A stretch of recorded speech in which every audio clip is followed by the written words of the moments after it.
network style for discussion with the virtual auditorium and my guest tonight, November Hanson. Now, many people are unaware that November and I have long been friends, and it's a rare opportunity to hear us discuss these issues with the audience. It may be odd for two people who have known each other for so long to have never actually discussed this topic, especially since there are very few topics that we haven't discussed over the years. We've covered just about everything from alien abductions, cosmic consciousness, global awareness, remote viewing, psychic activity, volcanoes, earthquakes, earth changes, mysticism, alternative energy, survivalism, and a million other topics. I used to tease November about possessing this massive topic tome, which she would laboriously drag out and open to help us find a topic that needed discussing. Now, it's funny, but that image of this massive, slightly dusty, faded, and handwritten book is still very vivid in my head, and always associated with her, even as most of that information is actually stored in her head. She is truly an amazing woman with more information at her mental fingertips inside of that head than I can even imagine being present in the most vast library. November has her own radio show on Saturdays here on the Paranormal Radio Network. She's the host of The Voice of the People, which airs from 8 to 10 p.m. Central and covers more topics than the average weekly show. So now, November, can you hear me? I can hear you fine. How are you this evening? I'm doing just fine. I hope you didn't mind me spilling the beans about that massive topic tome that you keep hidden away in your house. No, that's okay. Most people I know kind of are a little aware of that. yeah, fun sort of thing, you know. And I have this image of this just really massive book, you know, with old-fashioned, middle-aged, medieval sort of illustrations in it, and the big fancy letters at the beginning of each page. Yeah, it's quite elaborate, this image I have in my head, along with the dust. I don't know if you really, have dusty books, but I do. Yes, I do. I have some very old books. Yeah, they tend to. I'm not much on the dusting thing. I have better things to do, I guess, than worry about whether or not the books in the remote corners have dust on them or not. So, folks, we're working on this spirituality topic, and I know November has lots of historical information about spirituality in her head. And a lot of times, we really don't bring up the mystic part of spirituality, too, and that's another facet that does. No, I think it's important for the audience to know that, in general, Gia and I's topic of conversation usually surrounds extraterrestrials, UFOs, sightings, that type of thing. And then you throw spirituality into there. Now, how did we get off on that track? I'm not real sure. It was kind of interesting. I got to tell the audience about this because this is just really strange. I'd say, maybe 3 months ago, could have been a little bit longer, a little bit shorter, I had got on this quest of spirituality. I just wanted to read and learn and, everything I could about it. And lo and behold, I started doing some talking with some friends in my inner circle. They've been doing the same thing. And I thought, okay, that's a little interesting quirk there. And Gia was one of them. Here's another thing the audience may not be aware of. Besides this massive topic tome, the other term that's synonymous with November Hanson is synchronicity. Oh, yes, I'm known for synchronicity. I even have people that want me to just say the word. They feel better if I just say the word. Yeah, maybe that has something to do with spirituality, too. I'm not sure what prompted me to go out on this wild quest, and I'm not done yet. I've still got a long ways to go. Oh, I'm not done either. And for anyone that has known me for very long, it wasn't all that long ago. You brought up spirituality, religion, anything remotely associated with that sort of topic. I was like, ooh, I've got hives. I'm out of here. Yeah, I remember. It was just like a topic that you weren't going to touch. I'll tell you guys, you just never say never, because you just never know. Yep, pigs can fly, as the saying goes. Yeah. We've all seen them fly on occasion. Yeah, yeah. There was this interesting, for some reason I'm kind of fixated on this question, is that Gia was doing another program, I don't know, last week I think it even was, and somebody in the virtual auditorium had asked, can you have spirituality without a God? And I thought, well, my immediate answer would be yes. But I thought it was kind of interesting that there were people out there that really believed that they're definitely connected. You can't have one without the other. What do you think, Gia? It probably depends on how you're going to define God. Now, for many people, the term God is a convenient term to cover a wide variety of things. It means, like a source of good, like a well of goodness, of positive energy, whereas the devil is merely a symbol of a well of negative energy. So if you take it to that sort of a basic level, instead of the God that's defined in various religions, then, I don't know of anybody who doesn't have some source of positive energy versus some source of negative energy. I mean, even, as I call it often, the religion of science, they have sources for positive and negative energy. That's now, true. They're using a slightly different definition, perhaps, but it's still positive and negative energy. So I would say that, at that basic level, yes, it exists everywhere. That you can't have one without the other. Now, if you're going to stick to the Christian definition of God or the Allah or whatever religion, then no, you don't have to have that. But if you want to regard it as a source of positive energy, well, it exists everywhere. Whether it's you subscribe to the religion of science or, you belong to some obscure sect that sleeps on beds of nails. It doesn't make any difference. Right. Well, have you defined the term spirituality adequately for yourself yet? This is really hard for me, everybody. I'm used to being on the other side. I'm usually the host. So trying to be the guest is quite a, confusion here for me.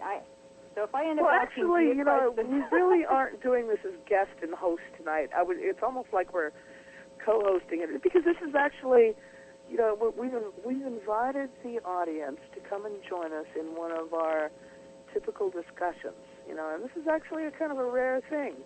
Not many people hear us discussing these topics, and I often tell my guests, when you come to my radio show, it's like you've joined me in the living room, and it's just that informal. We're going to talk about whatever it is that makes you tick, and I'm going to ask you some questions, and you can ask me some questions, and away we go. We have a good time, and when you have someone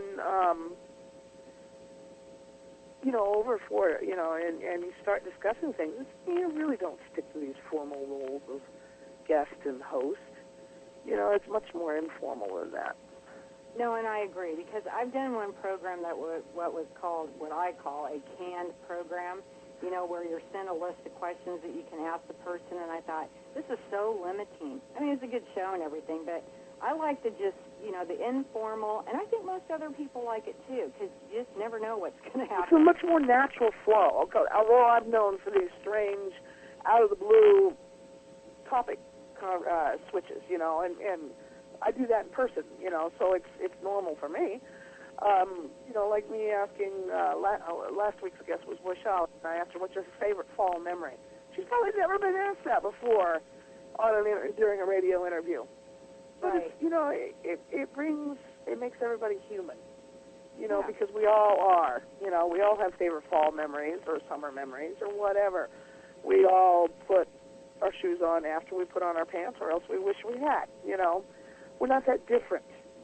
And by showing people similarities, I think it helps increase your level of understanding.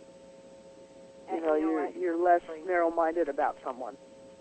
Exactly. Well, we're all different, and we need to be a little accepting. I mean, obviously, I'm not sure what this has to do with spirituality, but it does, in a way, accepting of other individuals, being at peace. Spirituality, I think, for me, is more a way of life than attending a ritual, periodically.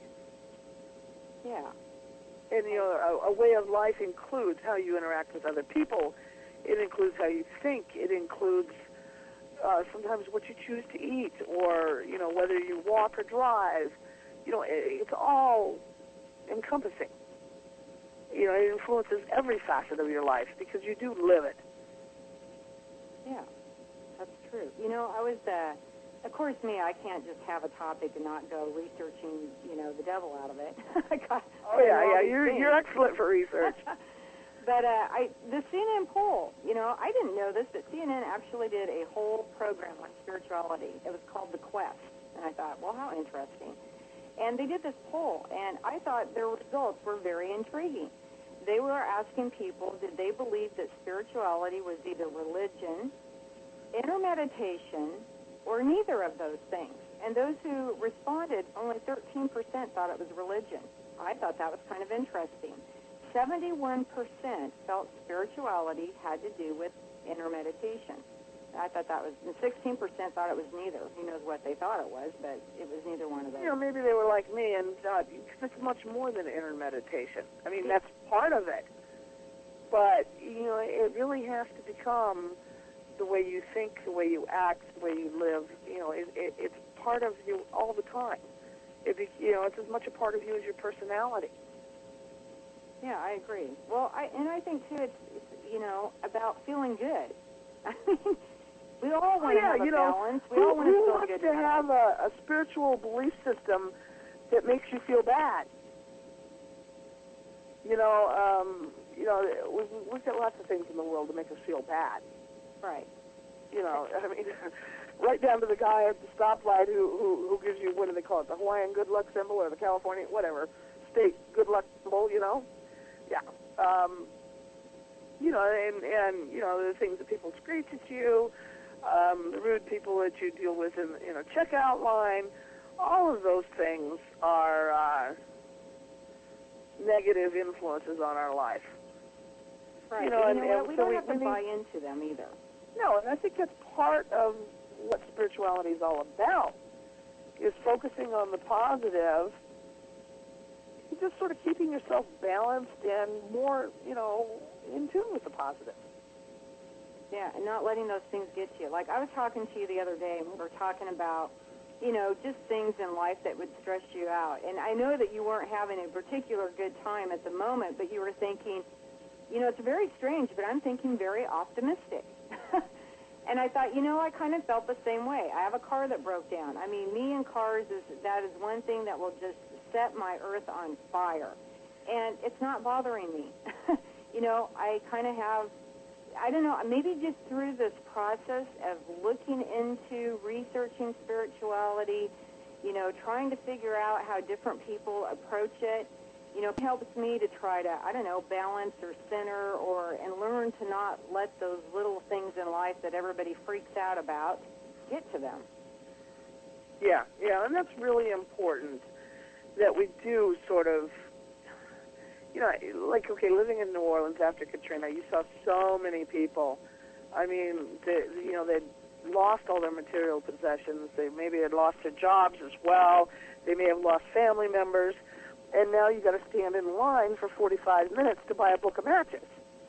There was lots to be stressed out about. But a lot of people, sort of drew on that inner strength that I think spirituality gives you, that ability to draw on the power of positive. And so you got to stand in line for 45 minutes. You can shoot the breeze with the people standing there, find out how they fared in their neighborhood, yada, yada, yada. And it was, not so bad. I mean, not that I'm thrilled about standing in line forever, but, in my case, I'm the incurable optimist, okay? No matter how bad things get, I figure, well, it'll get better, or it could be worse, or what, and, it's sort of a joke. I don't know how many times I've been razzed about, it could have been worse, because I could always think of something that was worse. Yeah, but, it does. It helps keeps me focused on the more positive aspects of life. I agree. And, it's really hard, too, because I tend to think, especially if you watch media, and everybody knows how much I love the media, they do tend to focus on the negatives in everybody's life or lives or whoever they, pick on at any given moment instead of looking at, it could have been worse. This could have happened or that could have happened or something like that. And it's just inherently, I don't know, maybe that's just a human factor. Maybe people just tend to gravitate towards the negative without realizing that, there are other options. You can, you got to sit in the doctor's office for 2 hours, take a book.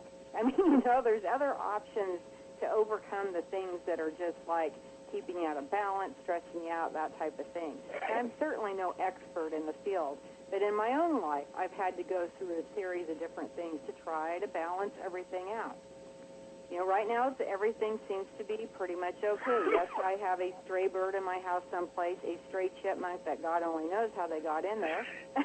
But it's I like, would oh blame it my. on your cat. I would blame it on your cat. Yeah, we'll blame it on the cat. Well, the open doors probably didn't help any. So, this is true. You know, those things in the past, I'd just be frantically searching for them. And, well, now it's just like, well, you know, they'll either show up dead or alive, and we'll deal with it then. I have to admit, if it was a snake loose in the house, I would frantically search for it. Well, if it was a rattlesnake, definitely. I wouldn't search for it. I'd get somebody else to search for it. I think the strangest thing I ever had get in my house is one time I had a horse get in my house. Oh, now that'd be interesting. It really wasn't. I mean, can you imagine the shock of standing in your living room, looking down the hall, and out of your bathroom door you see a large hind end of a horse sticking out? Well, he was thirsty. Well, the kids had left the back door open, and the horse was curious. Now, how she navigated all those turns and stairs and doors, I don't know. But yeah, it was entertaining getting her out because she wasn't going to fit through the living room. Yeah. Yeah. So yeah, that's probably the strangest critter I've had sneak in the back door, literally. Oh well, yeah, I'm sure others. You know, even events like that, when you look at them, and you know, you're truly drawing on the spiritual self that we strive towards.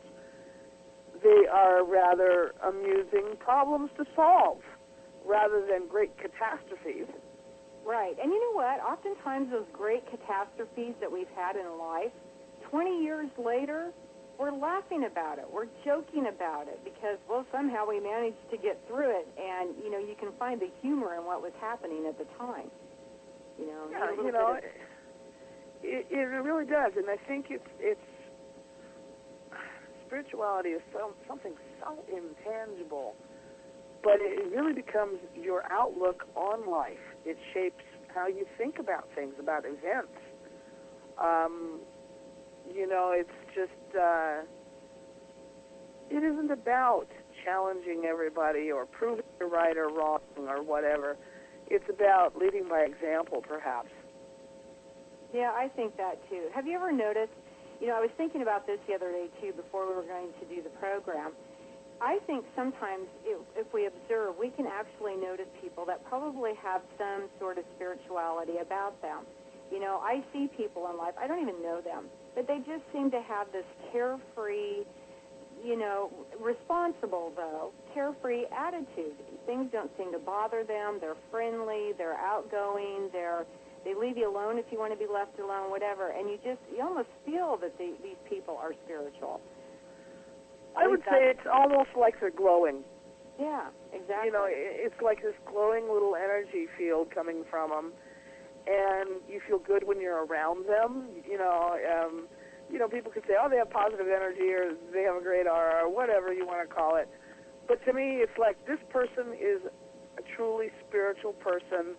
Maybe they don't have all the answers, but they've got enough that they are positively glowing, and their sheer joy at life just reflects off of everyone, and you can't help but feel more positive when you're around them.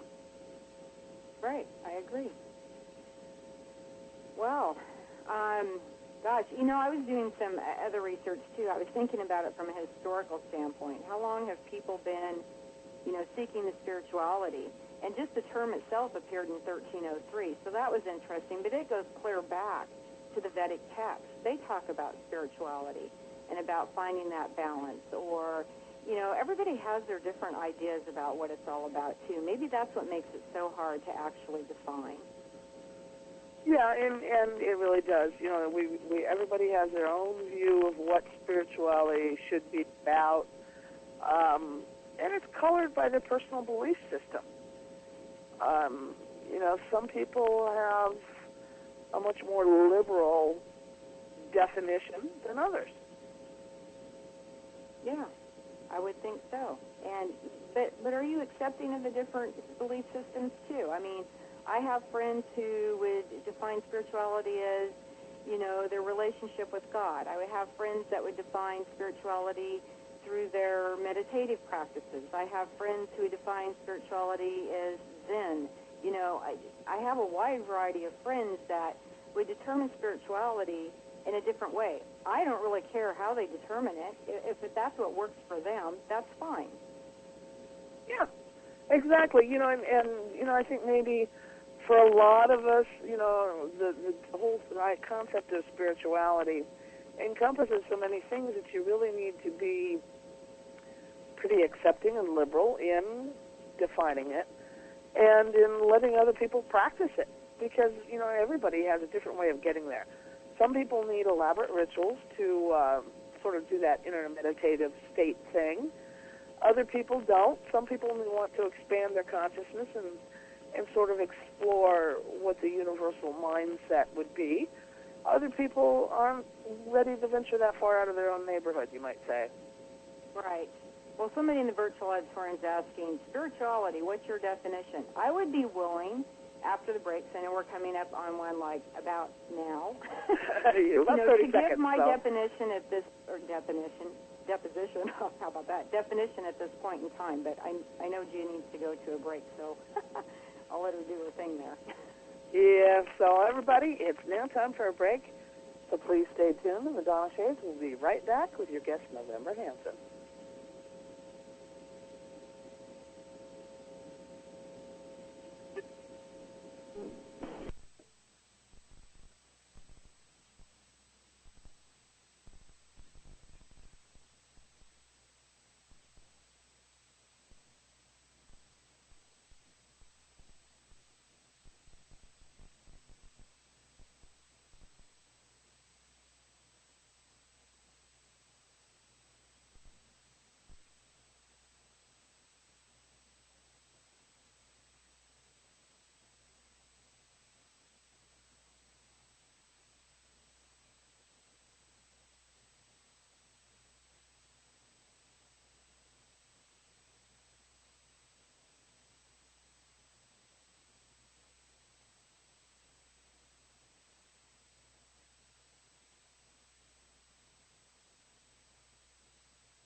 Welcome back to the Dawn of Shades. I'm your host, Gia Scott, and we're discussing spirituality with our guest, November Hanson.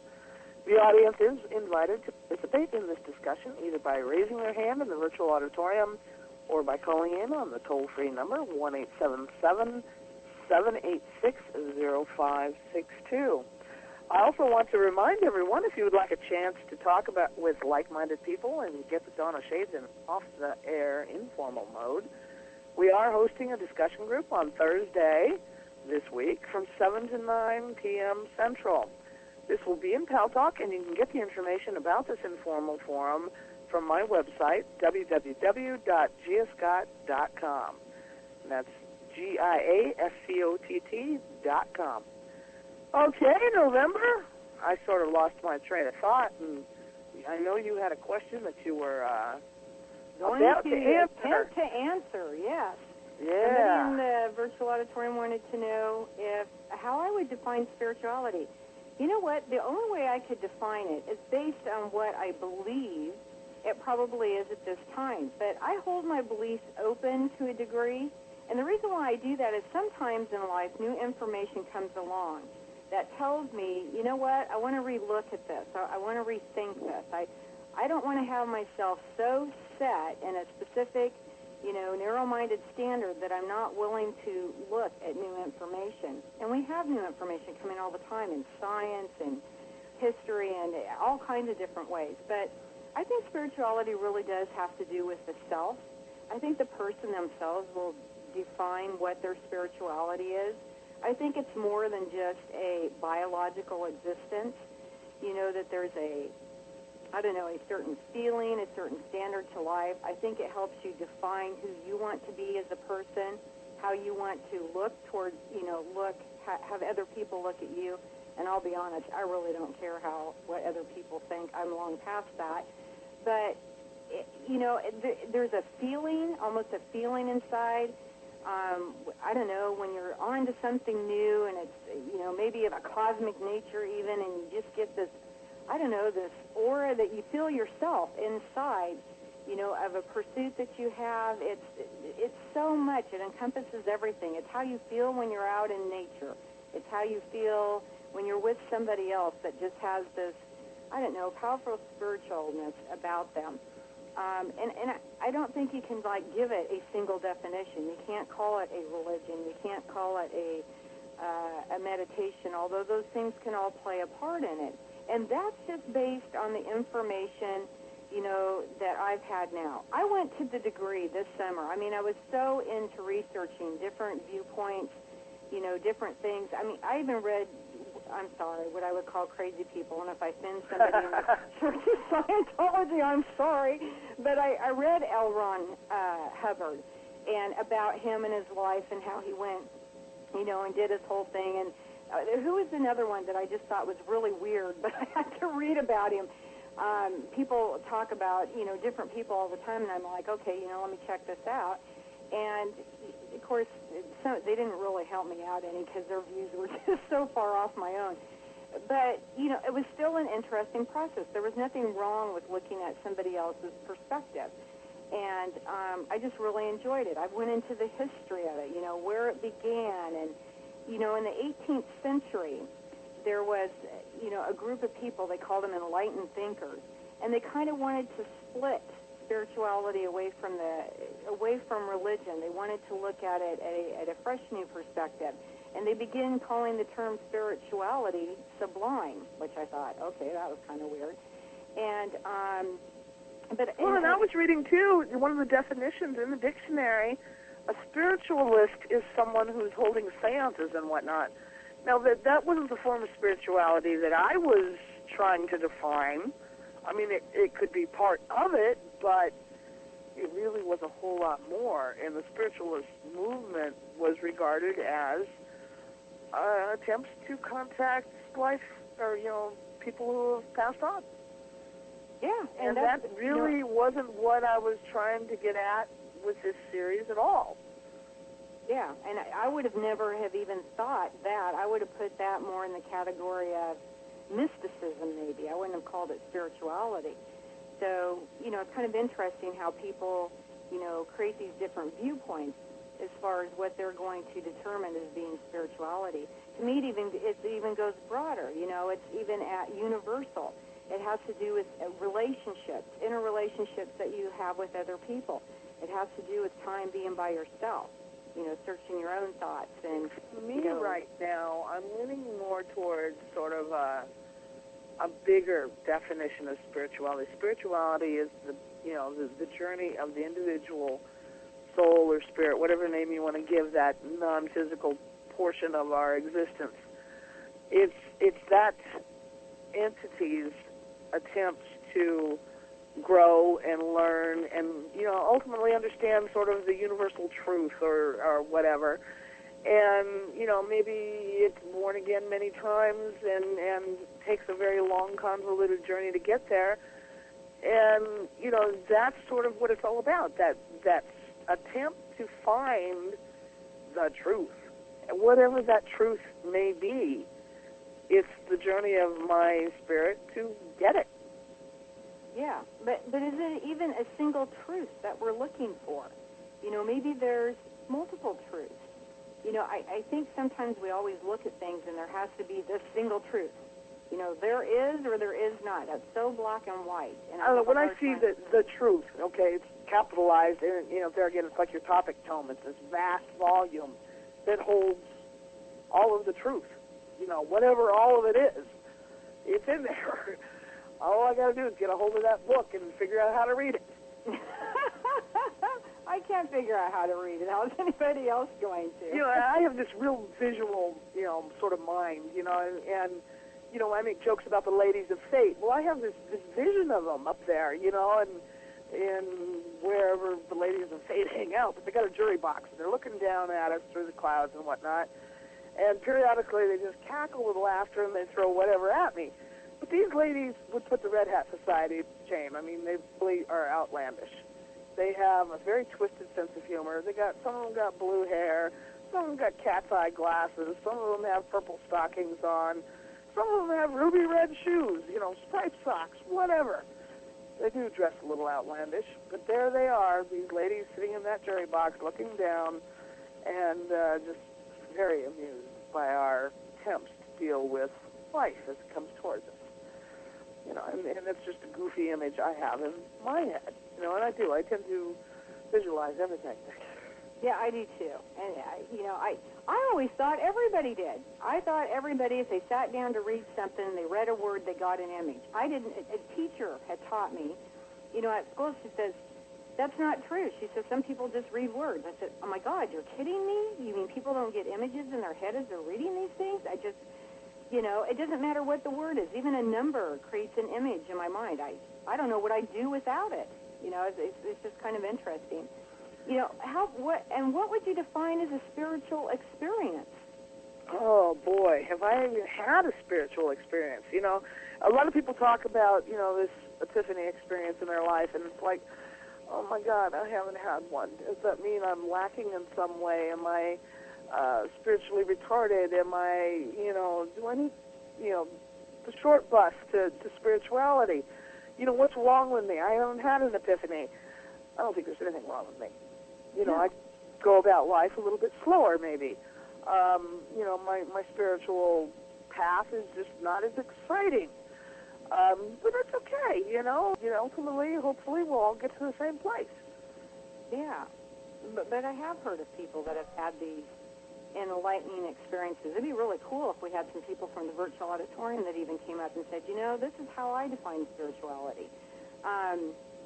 You know, must really like our definitions. That's all I have to say. Is everybody in the audience must think November and Gia have it right on the mark, because nobody's saying much of anything. No, I noticed that. Yeah, we're here. We're taking over the world. You're all under our control.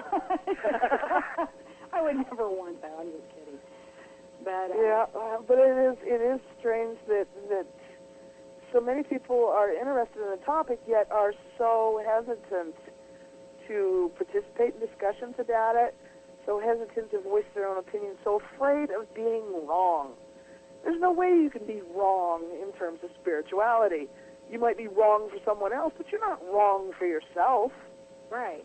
And I do. I think people should be very comfortable with who they are and feel a right to voice their opinion, even if somebody else doesn't agree.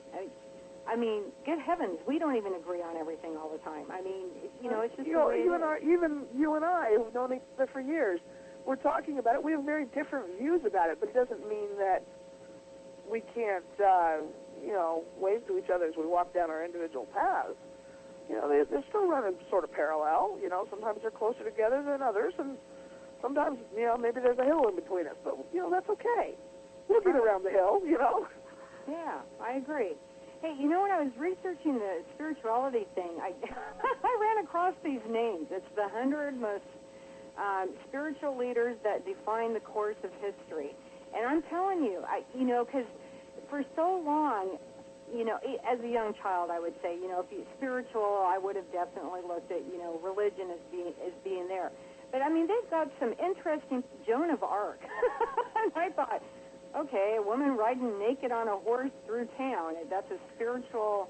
She was a Joan of spiritual Arc didn't leader. ride naked, did she? Wasn't it her? No, that was Lady somebody another. Oh, well, somebody help me out with my memory. Maybe I screwed up. Joan of Arc was the one that was the leader in battle in France. Oh, okay. Well, somebody's going to have to find out who it was that rode naked on a horse through the city, because now it'll drive me nuts till I know. I can almost see it. Lady somebody or another. She had long hair. Lady Godiva. Was it Chocolate. Lady Godiva? Remember chocolate. Oh, my God. How did I get Joan of Arc out of that? See, I love history, but sometimes I can get them confused. But, I mean, Edgar Cayce, he was defined as one of the 100 most influential spiritual leaders, since the beginning of time. How did he get in there? Well, in a sense, if you read about Edgar Cayce, he's a very interesting person. A lot of people believe that he was a hoaxer. But at the same time, he had some very interesting revelations through visions or whatever he was doing, and whether he was a hoaxer or not, there's a lot of truth there, too. Yeah, so, well, I think he was some kind of a channeler type person, so I guess channeling would be considered part of spirituality? Well, I suppose if you're channeling a spiritual entity, you would have to be somewhat spiritual. Although, there again, that's something I would sort of shuffle into the mystic category. It's funny how we have these categories and we want to pigeonhole everything. Right. And in reality, mysticism, spirituality, religion, philosophy, they're so closely intertwined that you almost can't separate them. Right, and that would explain why Socrates and Confucius also appeared on the list, because they were very much philosophers, but somehow have made it to the list of the 100 most influential spiritual leaders since the dawn of man.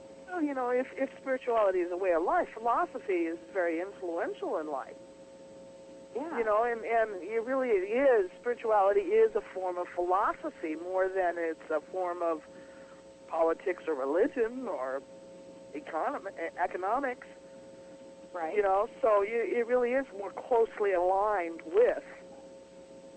And isn't there also a religious group that follows Confucius as some sort of prophet sort of character, if I remember correctly? There might be. I didn't go that far into it. I just remember sayings from childhood.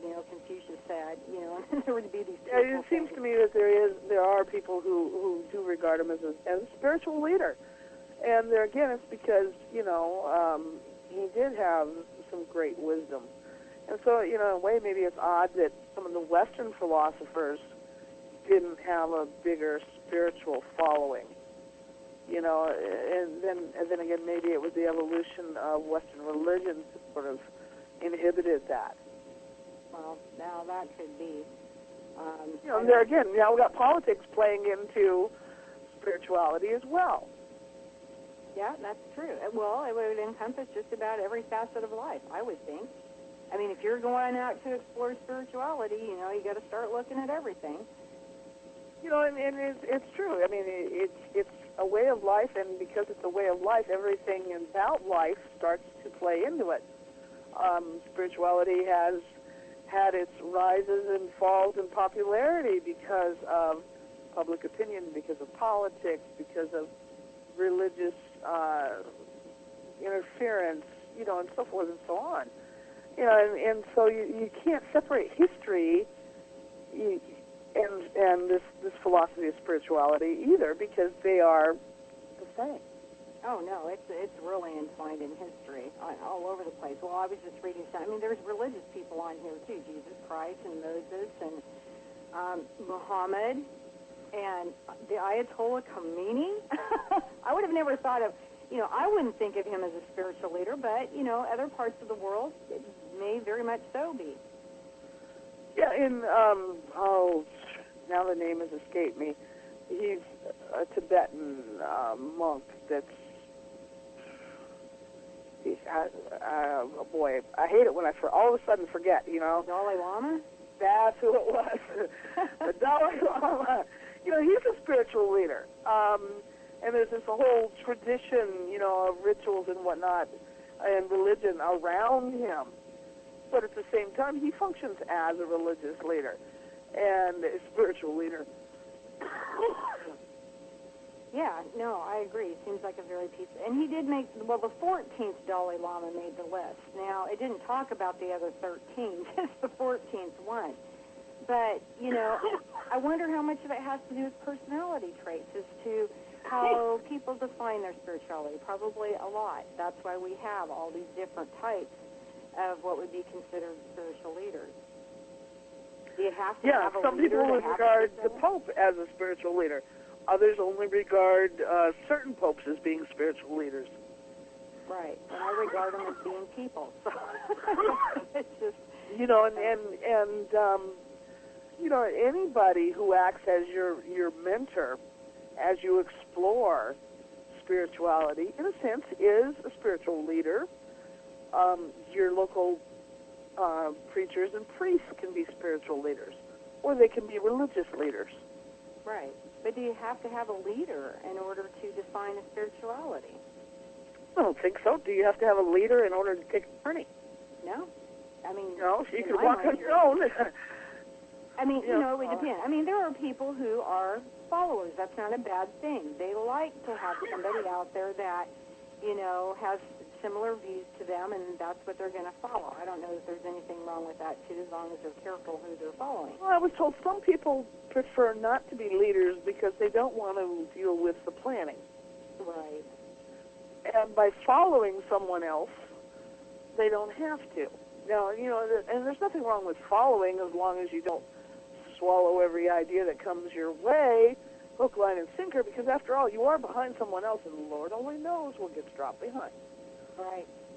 I'm thinking, trotting along behind an elephant, big things could be dropped on me, I would think so. I'm not going to try that one to find out. Well, I'm not either, and there's not many elephants trotting around in New Orleans. But we do have a question from the virtual auditorium. How would someone go about being a more spiritual person? Oh. I would say start off by things like meditation, by reading the old philosophers, because there again, the philosophy thing raises a lot of good questions that inner reflection is going to make more pertinent to you and what you're really thinking. Yeah. Well, at my tome, as you would call it, or whatever that word was you were using, I like philosophy too. I went back and I've read Socrates and Plato and I mean, a lot of different philosophers, Waldo Emerson, they all have interesting things that make you stop and think. And, somebody wants to know if they're going to get a free book. I ain't got no book. Neither one of us have written a book, folks. We're not selling a book. We're not advocating you go read anything we've written. I mean, you go to my website and read things that I've written. But, yeah. No, we're not giving away a book tonight. You're just, going to have to listen in and see when we're going to be giving away books next time. I would say start off by exploring new ideas and making them apply to you and where you want to go and how you want to get there. Personally, listen to this program. I'll help you find lots of questions. I am getting really good at questions. Well, if we can find someone to compliment by being really good at answers, we might have something going. But there isn't a soft way to get there. There's no easy answers. spirituality is really about asking the tough questions and looking for those hard answers. Right. Well, I think if somebody wanted to, even explore, you got to look at what's going to work for you. I mean, for some people, it will be religion. For some people, it will be some meditation, maybe looking at some Eastern practices. For some people, it might be, I don't know, the Church of Scientology. Maybe there's something there that just, connects with them. I guess it's looking for something that you're going to connect with that's going to work. I mean, if you're not somebody that's willing to sit down and, want to meditate and learn those types of things, forget exploring it there. You're not probably going to find it. I think it's defining yourself as a person and what's going to work for you and what's not. And maybe defining what spirit is, too. Yeah. Another question that we have from the virtual auditorium is whether the two of us consider ourselves spiritual people. Well, I'm not going to answer for November because that's a pretty personal question. I would say, am I a spiritual person? Nope. Nobody better sign up to join the cult of Gia because there isn't one. I'm more spiritual than I was last year. I'm more spiritual than I was 5 years ago. And I'm probably less spiritual than I'll be next month. So hopefully that'll answer your question. In November, you want to take a stab at it? Oh, you know what? I get people that ask me all the time, what religion are you? I always say I'm a spiritual person. I leave it at that. That's me. That's my personal thing. If they want to try to figure out exactly what that is, they can ask me more questions. If they're satisfied with that answer, then that's it. That's the end of it. We don't need to say anything else. We all come with traditions that revolve around spirituality that, came from our ancestors, or however you want to put it, our forebears, or, our parents, or grandparents, or great-grandparents. They're passed down. They do color your perceptions of the world and of spirituality. But you don't have to do it exactly the same way as everybody. And, everything is so individual with spirituality. But, folks, we are now to the top of the hour break. So please stay tuned, and the Dawn of Shades will be right back with your guest, November Hanson.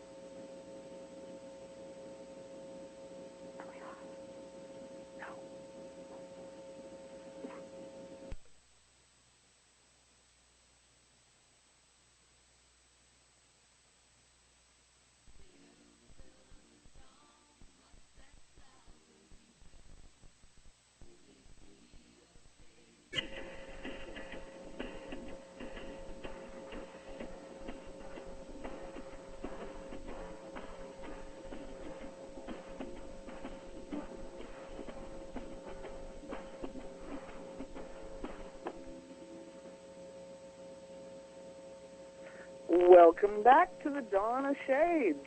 I am your host, Gia Scott, and we're discussing spirituality with our guest, November Hanson. The audience is invited to participate in this discussion, either by raising their hand in the virtual auditorium or by calling in on the toll-free number. That number is 1-877-786-0562. I also want to remind everyone, if you would like a chance to talk with like-minded people and get the Dawn of Shades in an off-the-air informal mode, we are hosting a group this Thursday from 7 to 9 p.m. Central. This will be in Pal Talk, and you can get the information about the informal forum and how to get there from my website, www.giascott.com. So, November, just before the break, we had a couple of things pop up in the virtual auditorium in text. And one of the comments was, I guess the important thing is if other people would call us spiritual persons. Do you really think that's a relevant facet? If I believe I'm a spiritual person, I guess I really don't care what anybody else thinks. I'm sorry. I spent this lifetime of worrying about my hair and my makeup and my clothes and what other people thought, if I was a good person or bad. I reached an age that I thought, you know what, I just want to be me. I don't want to have to care what everybody else is thinking. I mean, in my own mind, I'm a good person for the most part. Just don't ask my kids about that. But seriously. And it's just, and I see this in society so much. Everybody's worried about, this thing and that thing and how they look, and it's just like, my gosh, we spend too much time. Everybody spends way too much focused on pleasing the world and too little time on their own spirituality, and to turn that into another way to please the world, I think would be a little bit wrong. Another comment was, the light of spirituality must shine bright enough for others to see and be comforted by. Do you think we have a responsibility in any way, shape, or form towards our peers, our neighbors, or, other people we meet, to share our spirituality, to be a light to illuminate their dark world? Yeah, well, that's a tough question. Really, I mean, I think that goes back to, worrying about what other people think. I mean, I was talking about the people earlier that they just feel good to be around. To me, they exhibit or exhume or whatever that word is, spirituality, and it is comforting. It is comforting to be around those kind of people. But is it a responsibility? That's a whole other question in itself. I really don't think, by living their spirituality, by continually being a source of positive energy in the world, we are a byproduct of it, would essentially being an illumination in people's world. But if that's what you're focused on doing and being, then you're not really going to be spiritual, and therefore that's not really going to happen. Right. Well, and I don't feel like it's my responsibility to run around and tell everybody else how they should think or how they should approach life, or, I think that's an individual responsibility. That's just my own opinion. And really, spirituality, a lot, is opinion. Yeah, it's a philosophy. It's a, like I said, way of life, And just because I habitually wear my hair in a folded over ponytail doesn't mean that everybody around me needs to do the same thing. And it's the same with spirituality. Just because I think that this may be a real truth doesn't mean that everybody has to share my belief. Right, because you're doing what works for you, what makes Exactly. you shine bright towards others, I guess. And maybe that's part of it. Maybe people who are comfortable with themselves, that it gives other people, I don't know, maybe some kind of, thinking that, it is okay for me to be comfortable with myself. Maybe. Well, there again, I think it's more a case of, when you are on the right path spiritually, you're going to naturally be someone that everybody else enjoys being around. And when you're a miserable SOB who's always whining and complaining and griping and moaning and picking on people and finding fault everywhere, nobody wants to be around you. You are a pool of negative energy, and you're on the wrong path spiritually and psychologically and everything else. And you need to do something to fix it, but it's not my responsibility to fix you. Right. It's your own job. Right. And if you want to be a miserable SOB, have at her, I just don't, need to join in. Yeah, don't rain on my parade. Exactly. So maybe it's more a case of we need to be tolerant. We need to be tolerant of people's choices around us, that we don't need to force feed our brand of cereal to everybody. If they don't like oatmeal, they should feel free to have cornflakes. Right. And I don't think there's anything wrong with being tolerant. I don't understand intolerance. I mean, let's face it. I mean, in society, there's things that we're not going to tolerate. I mean, there's some really blatant things that we don't want to tolerate. And I think basically our intolerances need to be focused on when someone's behavior and choices are having negative impacts on other people. Exactly. And violating their personal space and so forth. We do have another question in the virtual auditorium on whether or not celebrities have a lot of spirituality. I have no idea. I don't know that many. How about you? I don't know very many celebrities either. Joe Montaldo, I don't know if he has spirituality or not. I don't think spirituality is a requirement to be famous. You watch Britney Spears' antics over this last 6 months, and you're like, I don't think those are choices I want to make. I don't think she's drawing on a lot of positive energy, or all these things wouldn't be going on, Mm-hmm. But there again, it's making a lot of assumptions. We're not in their shoes. We don't know what's going on. Maybe it's positive compared to what it could be. But how I view celebrities. I view them as people. If I had the opportunity to hang out with whoever it was, I would probably, look at them as being spiritual, just based on who they were as a person, not because they were a celebrity. Yeah, I used to have a job where I did frequently encounter various celebrities, and a lot of people may find this very shocking if they don't know me, but I function in a state of oblivion, and, I would deal with them, and we'd talk about whatever, and they'd go on their merry way, and someone else would come up and say, do you know who that was? And do I know who what was, And we're like, that's so-and-so. And I'm like, okay, and this means, they didn't have to tell me why, not only who they were, but why they were famous. Because, I was in my own little world, and how famous someone was pretty irrelevant. It really didn't matter. I mean, I treated them just like I treated everybody else, and I really didn't have a clue. Let's see, we did have another question. Does spirituality mean you're a good person? Oh, well, how are we going to define a good person? Does spirituality mean that you're going to donate a lot to poor people? Does it mean that you're going to achieve great things in your life? Not necessarily, I don't think. No. It's not going to make you all that special, I don't think.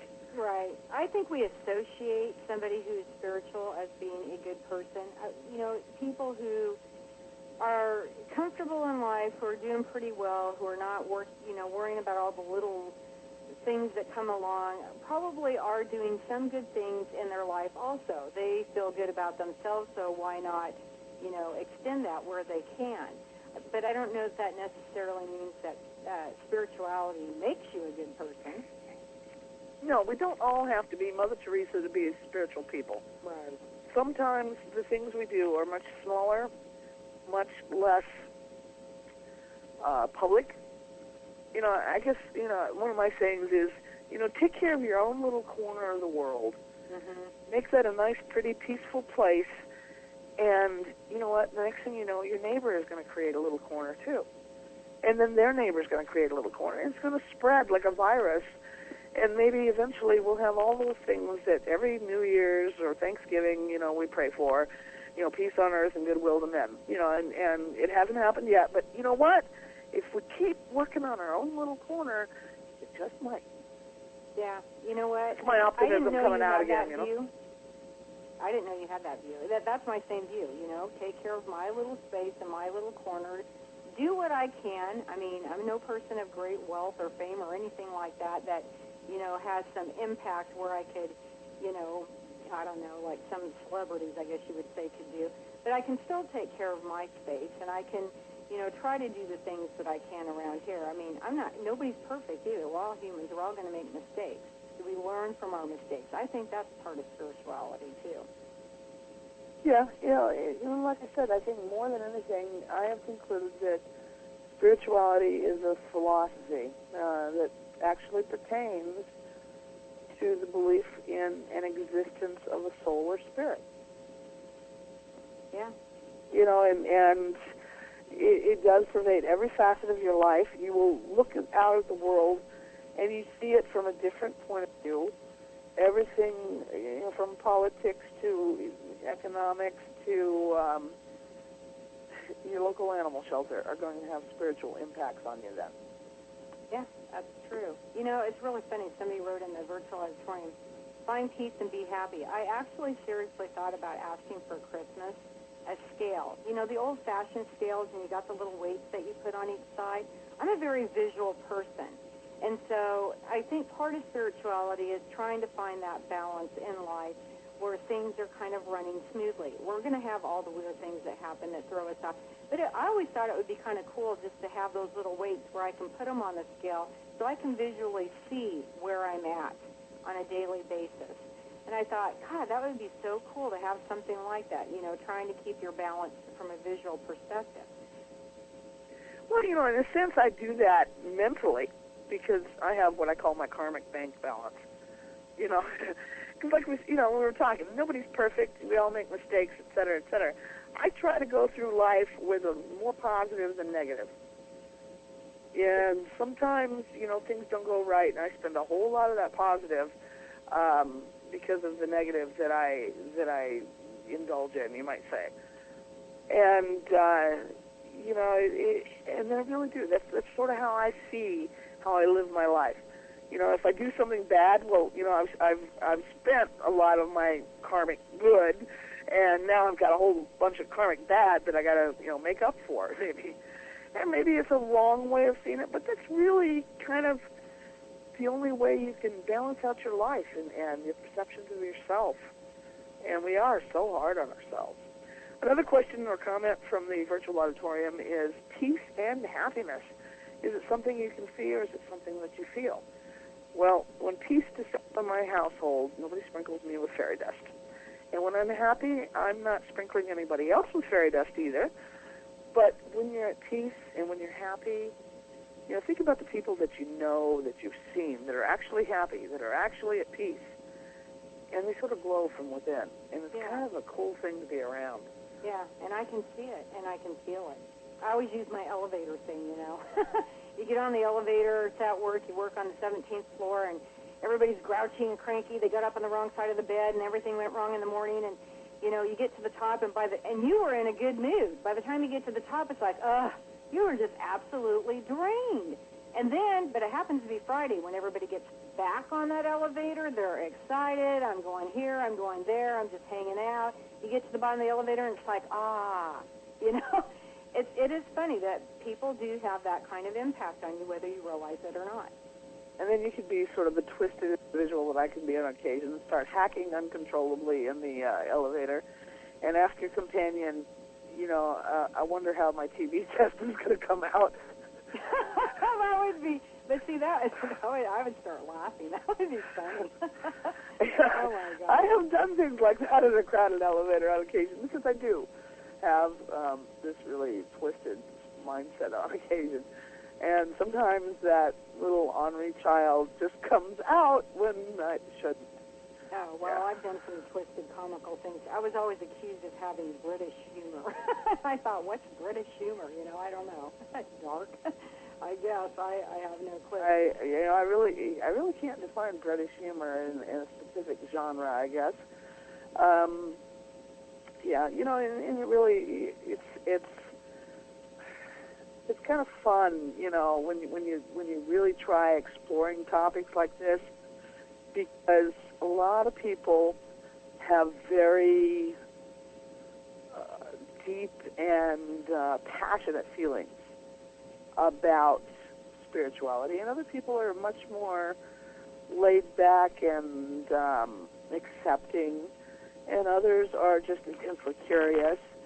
And so you almost see people's personalities in their expression of what they think spirituality really is. Yeah, that's true. Hey, I have another good question that didn't come from the virtual auditorium. If we are on a quest for spirituality, I'm assuming we might be looking at something possibly a little higher than ourselves. Are there spiritual beings, something that we would identify as being spiritual beings? Like angels and whatnot, and when I had Linda Drake on, she talked about spiritual beings, angels, and our spiritual guides and spiritual support group, and these ideas were kind of different for me to think about. They were interesting, and there again, it was a different. I never have been a fan of the angel concept, but at the same time, I kind of think. I had a son die when he was 10 years old, and, it's a very difficult thing for a parent to experience, is losing a child. I can't imagine. And you go through some really dark days.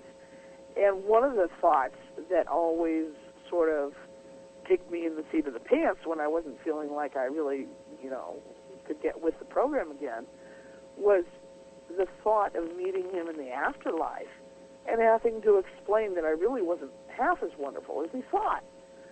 And so we do have this profound belief in or hope, however you want to put it, even the existence of life after death.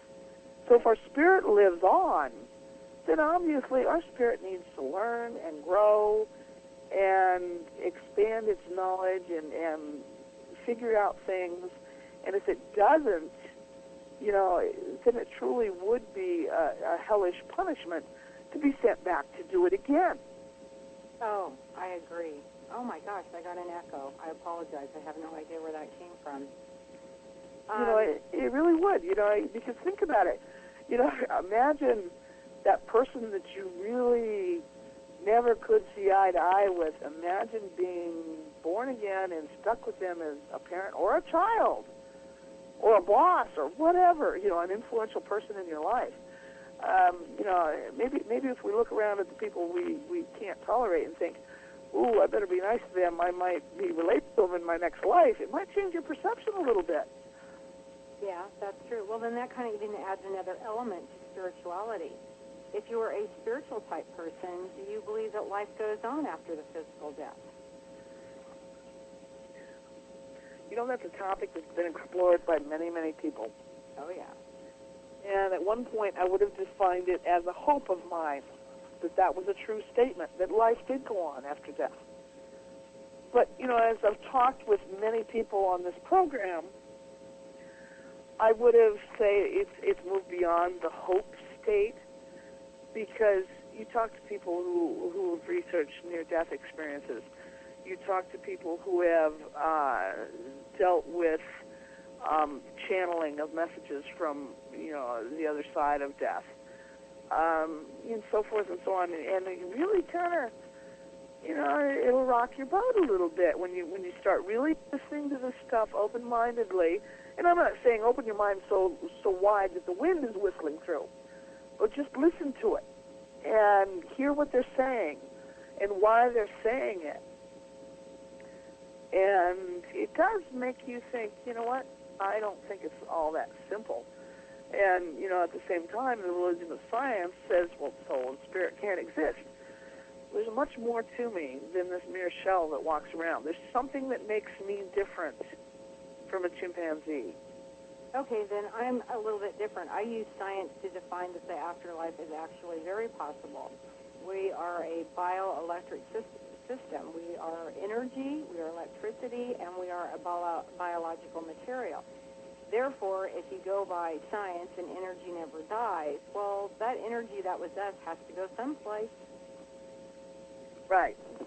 So there again, that which science has attempted to exclude in the past is now saying, well, it must be. So, it's really, personally, yeah, I think I have to believe in life after death. Right. Do I think it's a requirement? No. Some people absolutely don't want to believe in life after death. That it's not a concept that they want to deal with for whatever reasons. Well, one thing that I thought was always weird is that, that you have somebody that believes in life after death. I believe there's something after death. I wouldn't begin to imagine exactly what it is because I don't know. But, you have other people that would say, nope, you just become farm fertilizer. Well, okay, that's fine. That's okay for them to believe that way. But why are they so insistent that everybody else has to believe that way, as if they are the all-seeing oracle and have the answer?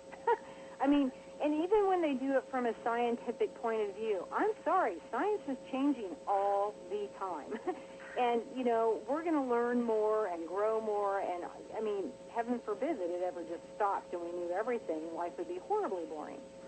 And what a lot of people forget is that at some point in time, science has proved that many things that we now know exist could not, in fact, exist. I mean, at one time, the commonly held scientific belief was that the sun rotated around the Earth. Yep. And the person who said it didn't was highly ridiculed. Exactly. So, maybe you need to kind of pay attention to the world around you a little bit and not be so worried about what someone else is telling you is the truth. Yeah, but, how I regard death, though, is this is the question. Somebody asked me, what is death? And I said, you know what? I don't know what death is, but I do know that I've seen caterpillars become a cocoon or chrysalis. Now, when that happens and that caterpillar enters that pupa stage, what does it think happened? It died, I'm sure. And then it emerges again later as a butterfly or moth. Yeah. It's still the same thing, but did it die? Is that what it thought happened to it? To all intents and purposes, you don't see any signs of life. Right. Well, so, sometimes that's how I regard death. Is, very interesting. Are we just becoming that pupa stage and moving on to our next level, and we're going to be butterflies with beautiful wings? Yeah. Well, that works for me. But if we're doing that, I don't want to come back here. I want to go explore someplace else.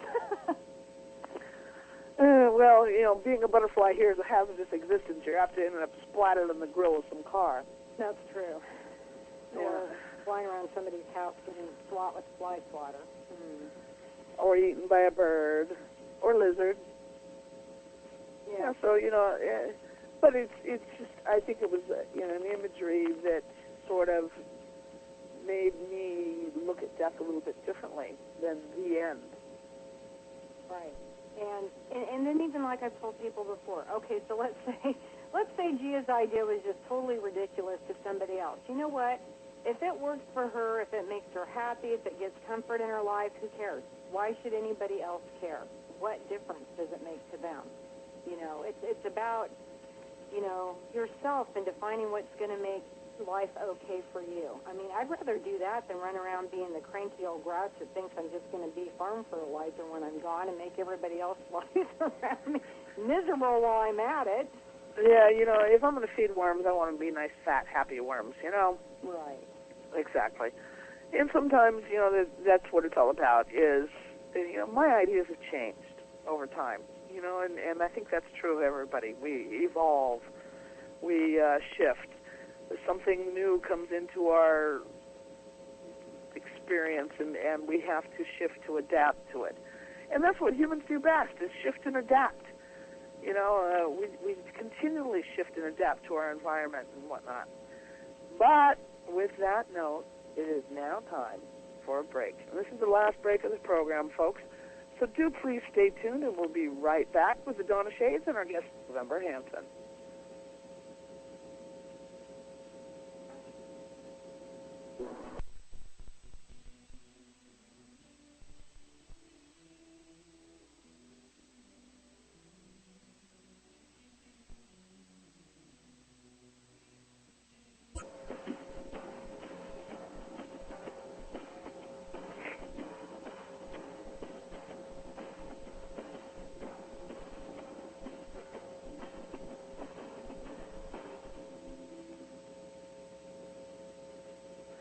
Welcome back to the Donna Shades. I am your host, Gia Scott, and we're discussing spirituality with our guest, November Hanson.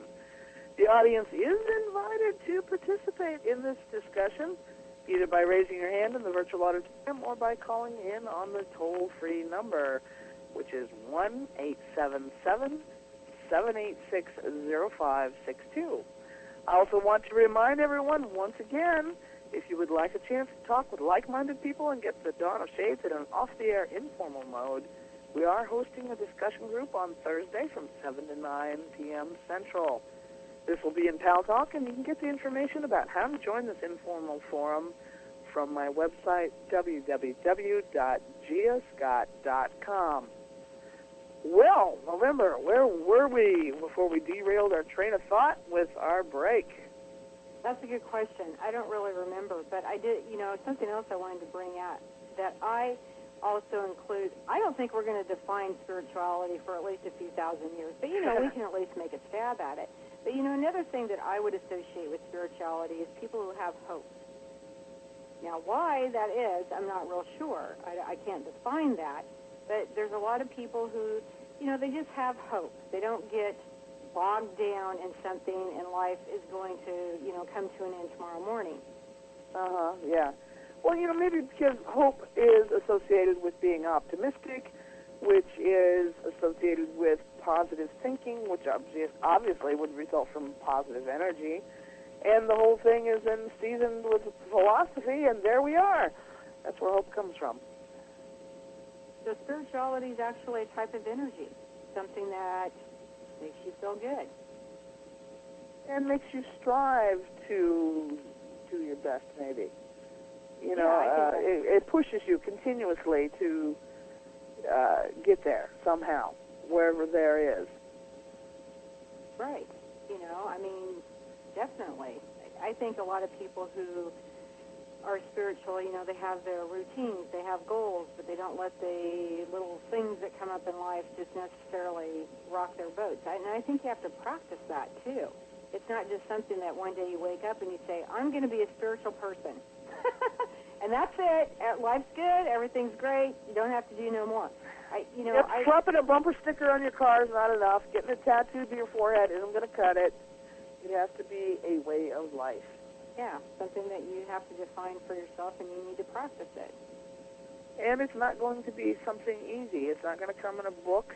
It's not going to come by sitting in some guru's seminar. It's not going to come by taking a bath in assorted potions.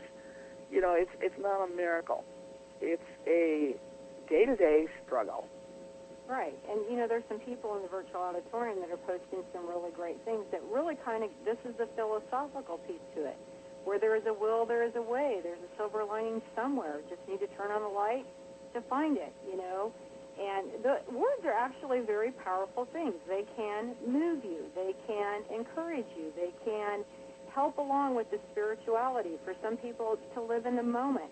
Don't worry about what's going to happen, 2 weeks down the road. And there's been a number of books. The book that's been on the bestsellers list here recently called The Secret, been on Oprah's book. Everybody's raving about it. It's the same philosophy, really, as spirituality. It's all of these books that have come out, with the self-help and whatnot, are really spiritual books encouraging each person to be a better person and therefore get what they want out of life.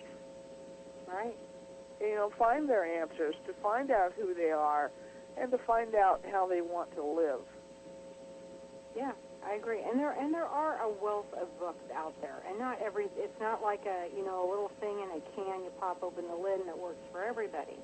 You have to explore, what is going to work for you. And we've even seen emergences of, I was talking about spirituality actually being clear back in the ancient times when man was able to think. I think when they began to think, it's they start questioning these things, and so. There's a lot of books out there that are going back in history and looking at how they approach things from a spiritual point of view. Some of that seems to work for people. Yeah, you think about how long ago did Socrates live, Plato? Yeah, this was way before I was born. These ideas, and they weren't new then. But it's just questioning who we are, why we are here, and where we are going. And it's by striving to be the absolute best person that you can be. And by letting other people around you do their own thing to become the best people that they can be. Yeah. It's so many different things. Spirituality, though, for me, even goes just beyond Earth. It's out there. It's a part of the universe. So do you think aliens, extraterrestrial entities, do they have spiritualism? Good question. I think that kind of goes to the, can you have spirituality without religion? And in my own mind, yes, you can. You don't, they can be together, but they can also be separate. It just depends on the individual. So, maybe so. And, maybe it's one of those things that it's like the universe. It's a much bigger topic, than what, we can kind of try to solve here in our little speck of a dust out there. Big scope. I think that's maybe the biggest message I wanted people to really understand it isn't something that can be answered in a half dozen programs of 2 hours each. It's not something that can be answered by sitting down and listening to someone talk for an hour or two. You're not going to find it at a seminar, like I said before. It isn't a miracle. It's something you work darn hard to get, and you keep working every day of your life to get there because you will never have it all. Right. It's like you're a giant jigsaw puzzle, and you just keep putting the pieces together, one at a time. Well, yeah. And you may never get the puzzle complete, so you'll put together as much as you can. Yeah, maybe you'll make a pretty snowflake pattern. Who knows what you're going to get out of it? But it's going to be a fun journey along the way, anyhow, I think. So, everybody out there in the audience, what do you think about spirituality? Nobody's made much comments. Nobody's raised their hand. Nobody's called in on the toll-free number. Do you think that we're right? Do you think we're wrong? Yeah. Do you have a better way of defining what it is and how to get there? If not, we'll have to assume they all plan on being farm fertilizer, and that's doing that. Well, I think that the hope that fills most of humanity is that we are much more than worm food. Yeah. I've known people that have actually had what they would call a spiritual experience or a spiritual awakening. One was the story of a lady that I know. It was her father, and had been an alcoholic all his life. And he was getting up there in years, and he wanted to quit. He couldn't quit, and he laid himself down on the bed in frustration, and he said, for him it was God. God, do something. Show me something. If not, I'm going to die. And I'm going to die right here. And their angelic being appeared. And, he turned his whole life around and went out to help other people, find the peace that he was able to find. And I've heard stories like that. So there are people out there that would have had, to them, they will call it a spiritual experience, no matter what we call it, because they experienced it. Yeah, so there's still hope. I might have that epiphany experience that really makes me become a glowing light in a very dark world. But in the meantime, I'm going to continue striving down that path to find spiritual enlightenment. Would you call yourself an enlightened person, November? I don't know. What's an enlightened person? Somebody's got a light within them, I guess. Someone who really has a grasp of how spiritualism pertains to us and can benefit us in this life. Ooh, that's a big one. Enlightened.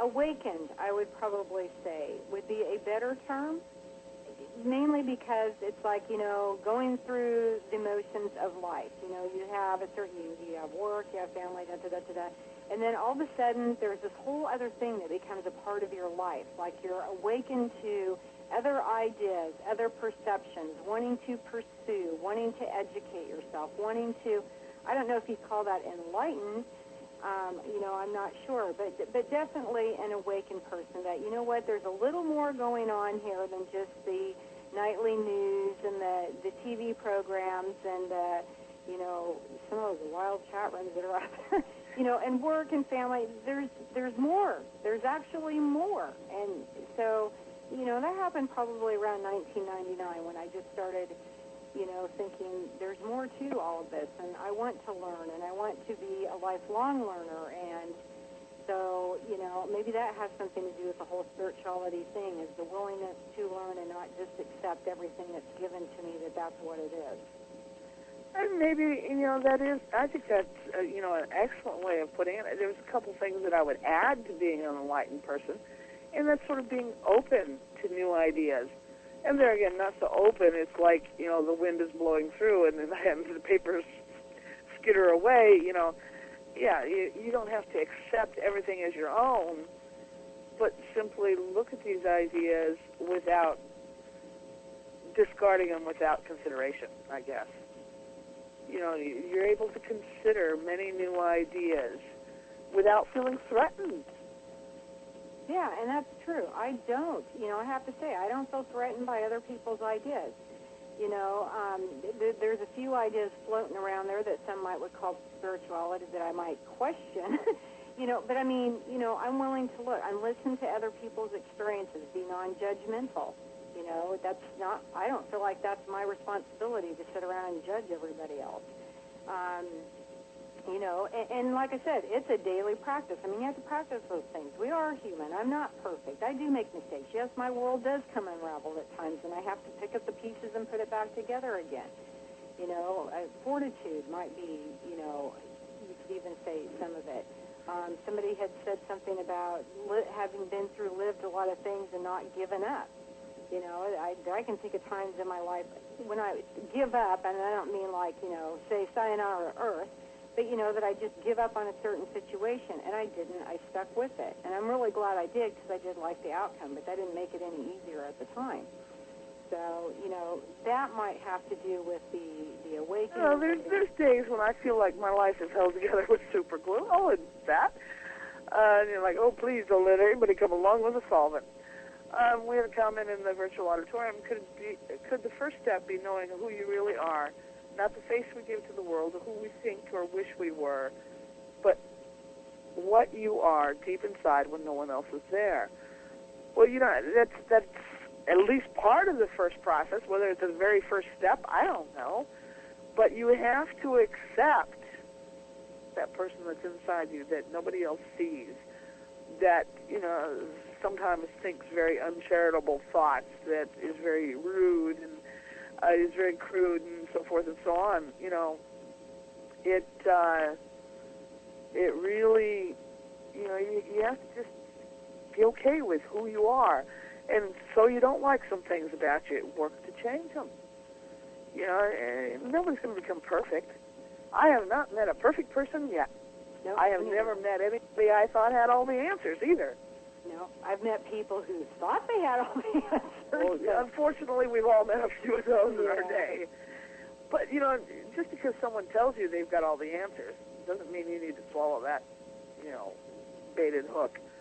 Because if somebody's got all your answers, then I don't think they're going to be hanging out here. And you better probably button down your pocket with your wallet and back away carefully, Oh, a couple other interesting comments that are kind of contradict each other, but I can see each other's point of view. We are perfectly imperfect, and then the next line is everyone I have ever met is perfect. To somebody's opinion, the definition of perfect is simply who you are. The individual being who they are, to them, that's perfect. And so I can see that point of view, but then we also have this perception of perfect being the ultimate, never does anything wrong, that type of thing. So I guess it depends on the way that you're perceiving, just defining what perfect is. Yeah, I guess in my case, when I define perfect, it's someone that makes no errors. We all make errors. Right. Someone who just walks through life with no errors on their part or in their thoughts even. And even when we don't make an error in our behavior, oftentimes the thoughts behind the veil of our eyes is a whole different story. I mean, we can be thinking some really vile thoughts at times while we're doing the right actions. Right. I think we all have that little beast inside of us. And most everybody keeps a cage because they don't want that part of them out there. It's, we don't have to share everything about ourselves either. And so, many years ago when my son was like 5, 6 years old, he tells me, I've figured out what God is. And I said, oh, yeah? He says, yes, it's just like Star Wars. I'm like, immediately I'm thinking of Star Wars. I'm not seeing where God is in Star Wars. He says it's exactly like the Force. There's the dark side and there's the light side. The dark side is the devil and the light side is God. And he was just fine with that. It's a very simplistic way of seeing things, perhaps. But sometimes I think maybe we complicate things way too much. Yeah, that's true. It reminds me of this program on Michio Kaku. I don't know what he has to do with spirituality, but, he's working on defining the 12 dimensions. And he's got this massive mathematical equation on the chalkboard behind him. But he finally says, the mathematical equation is so simple. It's so simple we can't see it. Because it's just that simple. I thought that was interesting. Well, yeah, and maybe sometimes, that excessively complicated way we look at our world and look for our answers and strive towards goals. If we just stop and smell the roses, we find out that, hey, it's right here. We didn't need to run halfway around the world. What we were looking for was really all the time right under our own noses, right in our own backyard, and we just couldn't see it. Right. Yep. Well, I don't think 2 hours is enough time, or how many shows to solve spirituality. That's okay. We'll just keep looking, man. I think my goal really was to let people explore the complexity and its simplicity. Yep. Because it can be so amazingly complex, and at the same time you turn around and it's like, whoa, wait a minute. They all are going about it different ways, but then, in the end of the day, it's the same message. The answers are inside of you. Yeah, I would agree. I am. I'm going to have to agree on that. Just because it's an individual thing, and it is about you. Yeah, and there again, like I said, so often we do. We make everything so convoluted and twisted and complicated that, we can't get from point A to point B because, we've tied our shoelaces together. Right. And I guess that would be my end suggestion, is that those who are interested in spirituality to get out there and explore. Explore your options, explore your world, explore your universe, explore within. Yeah, mostly I think within. It really is explore within, and you're going to find it right there. And you don't need to go visit any spiritual, physical place. The answer isn't going to be found in a cathedral or a synagogue or a mountain or a cave or a deep hole in the ground. It's really inside of you. Yep, I would agree. But once again, our time together has drawn to a close. Yeah.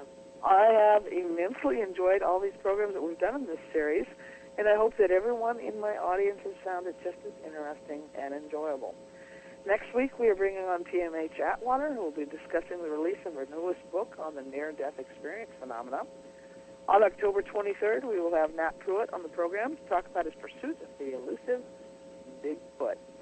On October 30th, we're going to do an informal program where we're relating the stories of the unexplained and bizarre and terrifying in the spirit of Halloween.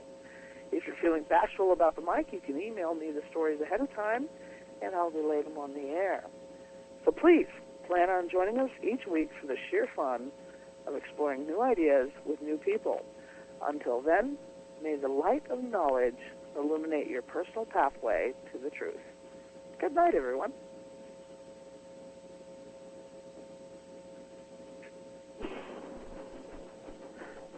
We are clear.